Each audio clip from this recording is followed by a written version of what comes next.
My son invited the whole family on a cruise to celebrate my retirement. It was supposed to be the trip of a lifetime.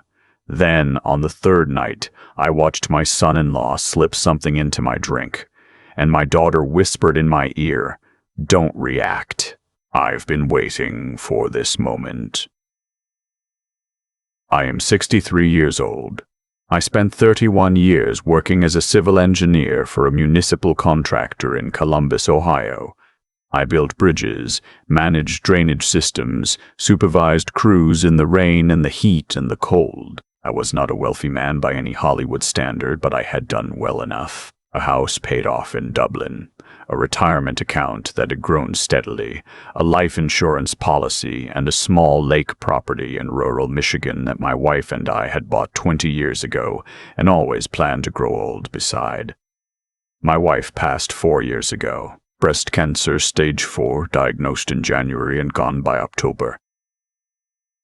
After she died, that lake house became the most important thing I owned. Not because of what it was worth, but because of what it held. Every summer weekend we had ever spent there, every fish my kids had ever caught off that dock, her garden still growing back every spring without her. I have 2 children. My daughter Claire is 34. She works as a nurse practitioner in Cincinnati. She is quiet, steady, the kind of person who shows up without being asked. My son Derek is 31. He is charming and loud and has always known how to fill a room. He married a woman named Vanessa 3 years ago. Vanessa came from money, or at least she talked like she did. She had strong opinions about real estate, about investment portfolios, about what constituted a wise financial decision. Within 6 months of their wedding, she had convinced Derek to leave his stable project management job and start what she called a boutique property development company. Within a year, I had loaned them $40,000 to keep that company afloat. I told myself it was an investment. That is what Derek called it. He drew up a repayment schedule on a spreadsheet and emailed it to me with a professional-looking header. I printed it out and put it in a folder. I never once saw a payment. I did not hold it against him. Not really. He was my son. I had watched him come into this world. I had coached his little league team and driven him to wrestling practice for 6 years and sat in the front row at his college graduation. You do not stop loving your children because they disappoint you. You adjust, and you keep loving them, and you hope. The retirement cruise was Vanessa's idea. That detail matters. She brought it up at Thanksgiving, about 8 months before my last day at work. She announced it over the turkey like it was already decided. A 7-night Western Caribbean cruise out of Miami. Royal Caribbean. She had already looked at dates. She said it was the perfect way to celebrate everything I had worked for. A family trip, all of us together. Derek nodded along. Claire looked at me from across the table with an expression I could not quite read at the time. I was touched. I am not too proud to admit that. It had been 4 years since my wife died. 4 years of quiet holidays and empty chairs, and here was my family saying they wanted to celebrate me. I said yes immediately. I offered to pay for the cabins. Vanessa said absolutely not. This was their gift to me. I smiled. Derek raised his glass. Claire helped me with my bags at the airport. While we waited at the gate, she asked me a question that I did not understand until much later. She asked if I had reviewed my estate documents recently. I told her I had not, that everything had been set up after her mother died, and I had not touched it since. She nodded slowly and said I might want to look it over when we got back. I asked her if something was wrong. She said no. She said she just wanted to make sure everything was the way I wanted it. I forgot about that conversation the moment we boarded the ship. The first 2 days were everything a retirement cruise should be. We ate too much. We sat by the pool. Derek and I played a round of shuffleboard, and he let me win, which I pretended not to notice. Vanessa took a lot of photos. She kept calling it a celebration, kept raising glasses and saying to Dad, and I felt something in my chest that I had not felt in a long time. I felt like my family was whole again. The third night was formal dinner night. We were seated at a round table near the window. The ocean was dark and flat, and the ship's lights reflected off the surface in long yellow streaks. We had a bottle of wine. We ordered steak. Vanessa made a toast. I had stepped away from the table for a few minutes to find the restroom. When I came back, I sat down and reached for my wine glass. And I noticed something. It took me a moment to understand what I was seeing, because my brain did not want to accept it. Derek was looking at his phone. The waiter was at the next table. Vanessa had her hand near my glass, and she was pulling it away, and there was something in the movement, too quick, too deliberate, that made the hair on the back of my neck stand up. I sat down. I wrapped my hand around the stem of my glass. I did not drink. A few minutes later, Claire leaned close to me. She was looking straight ahead, smiling for appearances, and she spoke quietly enough that only I could hear her. She said, "Don't drink that, and don't let them know you saw." My hands were steady. I do not know how. Inside, I felt like the floor had dropped out from under me, but my hands were steady, and I set the glass down, and I laughed at something Derek said, and I got through the rest of that dinner without touching another drop. After dinner, when Derek and Vanessa had gone back to their cabin, Claire and I walked to the upper deck. It was past 10 o'clock, and the deck was mostly empty. She stood with her back to the railing, and she told me everything. She had been watching Vanessa for almost a year. It started when Claire had come to visit me at home and noticed that I seemed off. Tired in a way that sleep did not fix. A persistent headache that I had mentioned to my regular doctor and been told was probably stress-related. Some numbness in my hands that came and went. I had chalked it up to getting older, to the tail end of a long career, to grief. Claire had chalked it up to something else. She was a nurse practitioner. She had seen these symptoms before, not often, but enough to know what combination of signs she was looking at. She did not tell me, because she was not certain, and because if she was wrong she would have destroyed the family, and because if she was right, she needed evidence before she said a word. She started paying attention. She started noticing things, the way Vanessa always insisted on bringing food when she visited me. The casseroles, the soups, always something. The way Derek had started asking questions about the lake property. Not casual questions, pointed ones. What was it worth now? Had I ever thought about selling? What would happen to it in the event of something happening to me? The way Vanessa had quietly suggested twice that I update my will to simplify things. And both times had come prepared with the name of an estate attorney she said she could recommend. Claire had done something that I did not know was possible. She had taken a small sample. I will not explain exactly how she obtained it from a container in my kitchen, something I had been taking daily for what I believed was a vitamin supplement that Vanessa had given me as a gift, a high-quality magnesium blend she had ordered from some specialty wellness company. Claire had sent that sample to a private laboratory. She paid for the analysis herself. She did not tell me. She waited for the results. The results had come back 2 weeks before the cruise. The supplement contained thallium. Thallium is a heavy metal. It is odorless and colorless. In the 19th century, it was used as rat poison. It causes neurological damage, hair loss, fatigue, peripheral neuropathy, the numbness in my hands, and insufficient doses over time, organ failure. It is not something that ends up in a wellness supplement by accident. It is not something that ends up anywhere by accident. I stood on that deck in the middle of the Caribbean Sea, and I held on to the railing because I was not sure I could stand on my own. I thought about every morning for the past several months. Every morning I had shaken those capsules out into my palm and swallowed them with my coffee, believing I was taking care of myself, believing that my son's wife had given me a gift. I thought about my wife, I thought about how she had believed in Derek, how she had written in a letter she left for me, a letter I still have in my nightstand, that she trusted him to take care of me when she was gone. I thought about that lake house and her garden, and I understood in a way that hit me all at once what this had all been about. My estate, as it was currently written, left the lake property jointly to both children. The retirement account and the house were to be divided equally, but Claire was single, had no immediate plans for property, and had told me more than once that she was comfortable financially. Derek had mentioned 6 months ago that the lake property alone would be worth significant money now, given what had happened to real estate in that part of Michigan. He had said it casually. He had said it twice. I asked Claire what was in my drink tonight.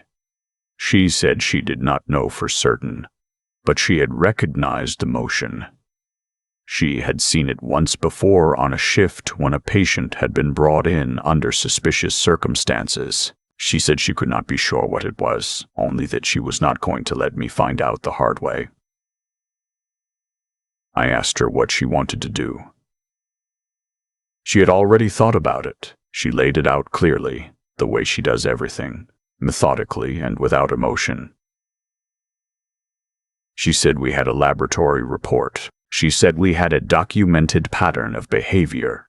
She said what we needed now was to make sure we did not tip our hand before we were ready, and that the moment we got back to land, we were going to an attorney and then to the police. I asked her why she had not gone to the police already. She said because a laboratory report on its own without connecting it to a specific person was not enough. She said that tonight, whatever had been in my glass was the piece that changed the equation. She said she had photographed what she saw with her phone from across the table before I had returned from the restroom. I looked at my daughter standing in the dark on the deck of a cruise ship somewhere south of the Florida coast, and I understood something that I should have understood a long time ago. The quiet one. The steady one. The one who showed up without being asked. She had been standing between me and something terrible for the better part of a year, alone, carrying it without telling me because she did not want to break my heart before she had to. I am not ashamed to tell you that I cried, not for long. But I cried. We finished the cruise. 2 more days. I smiled and ate and played cards and let Derek beat me at shuffleboard and watched Vanessa take her photographs, and I did not drink anything I had not opened myself, and I did not eat anything that had not come directly from a server. I was pleasant. I was grateful. I gave a little speech on the last night about what the trip had meant to me. Vanessa smiled the whole time. That part stays with me.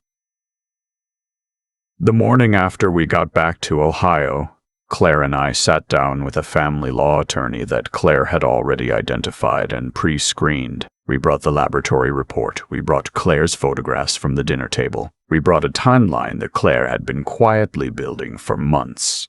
Dates, observations, the questions Derek had asked about the estate, the 2 conversations about updating the will, the name of Vanessa's recommended attorney, which Claire had looked into and found had a prior professional relationship with Vanessa's father's business holdings. The attorney looked at everything. She was quiet for a long time. Then she told us to go to law enforcement. We went to the Columbus Division of Police that same afternoon. The detective who took our report was a woman who had been on the force for 18 years. She listened to everything without interrupting. When we finished, she asked Claire 2 questions about the laboratory process, and then said she needed to make some calls. It took 11 days on a Tuesday morning. 11 days after we walked into that police station, 2 detectives and an officer from the Franklin County Sheriff's Office executed a search warrant at Derek and Vanessa's home. They found a second container of the thallium compound in a cabinet in the home office. They found a browser history that included searches about estate law in Ohio, about thallium detection windows, about the timeline for probate when there is no surviving spouse. They found email correspondence between Vanessa and an attorney, not the one she had recommended to me, a different one that discussed the potential value of a Michigan Lake property and the conditions under which a joint inheritance could be redirected. They arrested Vanessa that morning. Derek was brought in for questioning the same day. He was not arrested immediately. The investigation took another 3 weeks to establish his level of involvement. What they found was this: he had known. He had not purchased the compound himself. He had not put anything in my drink that night on the ship. But he had known, and he had said nothing.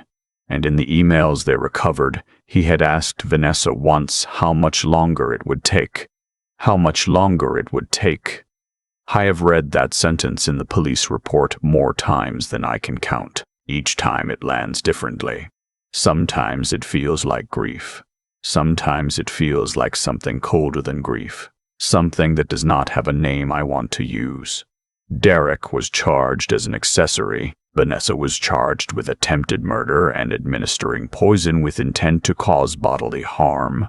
Under Ohio law, the charges carried serious weight. Vanessa accepted a plea agreement 14 months later that included 12 years in a state correctional facility with no possibility of early release for the first 8. Derek received a suspended sentence, 3 years of probation, mandatory counseling, and 200 hours of community service. I did not go to the sentencing hearing for either of them. Claire went. She called me afterward. She said it was what it was and that it was over, and that I should go outside and get some air. I drove up to the lake house that weekend. It was early spring. The ice had just gone off the water. My wife's garden beds were already showing the first green, the sane, stubborn perennials that come back every year without anyone asking them to. I sat on the dock for a long time with a cup of coffee, and I watched a great blue heron work the shallow water near the far bank. My hands did not go numb anymore. I had stopped taking the supplements, obviously, and had undergone a full medical workup. The neurologist said the effects were reversible given the exposure level and the timeline. She said I was fortunate. I told her I had a daughter who was paying attention. She said that was the thing that made the difference. I think about that a lot. Not about what Vanessa did or what Derek allowed to happen or what I lost in the process of understanding who my son actually was. I think about Claire, who is not loud and does not fill a room, who showed up to Thanksgiving and noticed something was wrong with her father and quietly, methodically, without telling anyone, started building the thing that saved my life. There is a question I asked myself for a long time after all of this. How did I not know? How did I sit across the table from my son for 31 years and not know what he was capable of? I have talked to a therapist about it.